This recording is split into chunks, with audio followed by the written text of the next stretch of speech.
This topic today is related to depreciation. Depreciation features, causes, factor, and needs.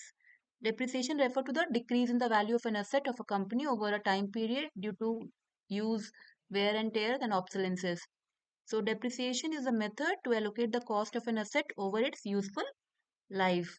So, in this, what is the main thing? Depreciation is always charged on the cost price of an asset and not on the market price. Basically, two methods we are using for the depreciation, that is a straight line method and WDM or diminishing method. Asset can only be depreciated if it's owned by the firm or individual or they are used in the business. They last for many more than one accounting year and the useful life of an asset can easily determine. So features of depreciation, that is decrease in the value of a fixed asset and non-cash expenses. Then again it is a continuous process. Uh, Charge against the profit. So okay, how the depreciation, even if the firm is at loss, it is done because of the asset to be replaced at the end of the useful life, or the actual profit can be only the assessment when the depreciation is deducted from operational profit in the income statement.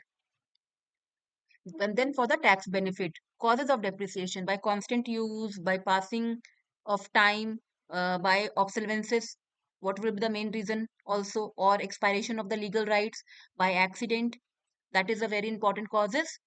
An important question also for exam point of view. And the factor affecting depreciation means like cost of an asset, how to calculate, like because the cost of an asset is determined by adding all kind of expenses incurred on beginning of the asset to useful condition with the purchasing price of an asset. One example is given here: an estimated useful life, estimated scrap value. An example is given. And what is the need for like depreciation for the assessment of the true price or losses? The actual profit of a business can only be determined when all the expenses and losses of the business for the particular period are deducted from the total revenue earned by the business.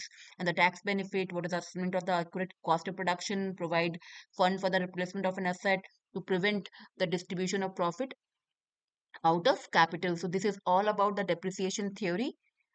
Thank you for watching my video.